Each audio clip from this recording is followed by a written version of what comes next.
लाक्षणिक उपोषण होतं ते सोडवण्यासाठी शासकीय अधिकारी सन्माननीय तहसीलदार साहेब या ठिकाणी आलेले आहेत। त्याचबरोबर जिल्ह्यातील शेतकरी या दोघांच्या हस्ते सरबत घेऊन राज्यांचं उपोषण या ठिकाणी सोडवण्यात येत आहे। शेतकरी एकजुटीचं, शेतकरी एकजुटीचं,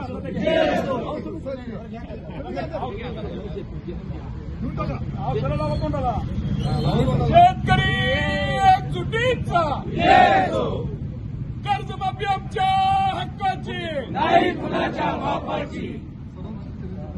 सांगली जिल्ह्याचे माजी खासदार सन्मान्य संजय काकांच्या नेतृत्वाखाली आज आपल्या सांगली जिल्ह्याच्या कलेक्टर ऑफिसवर एक दिवसाचं लाक्षणिक उपोषण शेतकऱ्यांची संपूर्ण कर्जमाफी झाली पाहिजे, 7/12 कोरा झाला पाहिजे यासाठी चालू आहे। गेल्या महिन्यामध्ये तासगाव आणि कवटेमंकाळ या ठिकाणी चक्काजाम करून एक इशारा दिला होता की कुठल्याही परिस्थितीमध्ये शेतकरी अडचणीत आहे।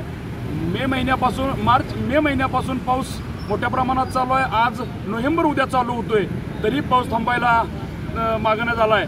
शेतकऱ्यांची सगळी पिकं कुजून गेलेली आहेत, शेतकरी आर्थिकदृष्ट्या अडचणीत आहेत, द्राक्ष बागांना फळं नाहीत, द्राक्ष बागा जाग्यावर कुजलेल्या आहेत, लोक द्राक्ष बागा तोडायला लागलेले आहेत। पण काल जे शेतकरी नेते आणि आमचे राज्यातील माजी मंत्री बच्चूभाऊ कडू यांनी जे आंदोलन नागपूरला केलं त्यामध्ये मुख्यमंत्र्यांशी त्यांची चर्चा झाली। मुख्यमंत्र्यांनी सांगितले की जून महिन्यामध्ये आपण कर्जमाफी करू।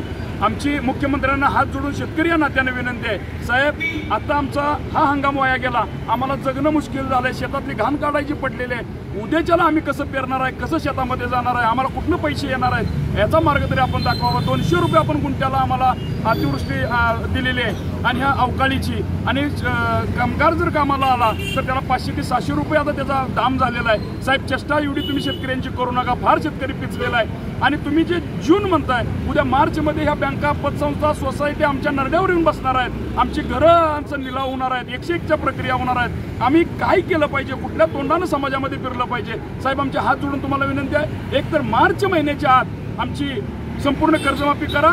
त्याचबरोबर जरी काही पुढं टप्प्यात जात असेल तर आपण सर्व बँकांना, सोसायट्यांना, पतसंस्थांना, खाजगी सावकारांना सख्तपणानं जिल्हाधिकाऱ्यांच्या मार्फत आपण कळवावं की आपण कुणी शेतकऱ्या दारामध्ये जाऊ नये, शेतकऱ्याला कसलाही 1 रुपया तुम्ही कर्जाचा म्हणून मागू नये आणि शेतकऱ्याची हॅरेसमेंट करू नये। अन्यथा साहेब तुम्हाला आमचं सांगणं आहे मुख्यमंत्री साहेब, आम्हाला विदर्भ मराठवाड्यात आमचे बांधव शेतकरी आत्महत्या करतायत, पण इतिहास घडेल पश्चिम महाराष्ट्रामध्ये मोठ्या प्रमाणात आता शेतकरी पिचलेला आहे, कर्जामध्ये आहे, 20-30 लाख रुपये त्या माणसांच्यावर कर्ज आहे।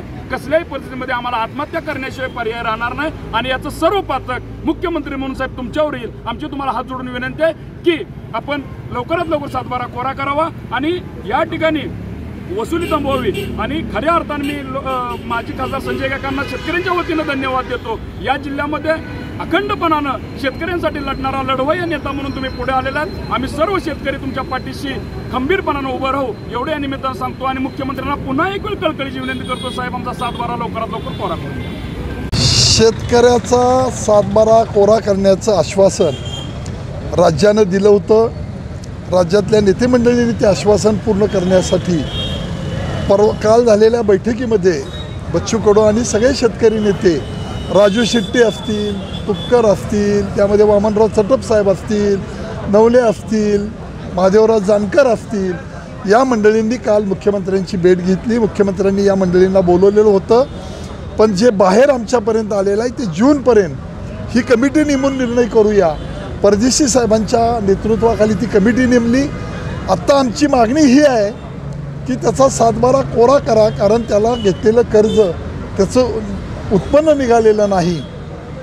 ह्या अवकाळीमुळं आणि अतिवृष्टीमुळं द्राक्षबागा, फळबागा अडचणीत आहेत, तेव्हा द्राक्षबागा तोडायला लागलेल्या आहेत, डाळिंबाबागा तोडायला लागलेल्या आहेत, ऊस शेतीचं नुकसान झालेलं आहे, खरीप हातात आलेलं नाही।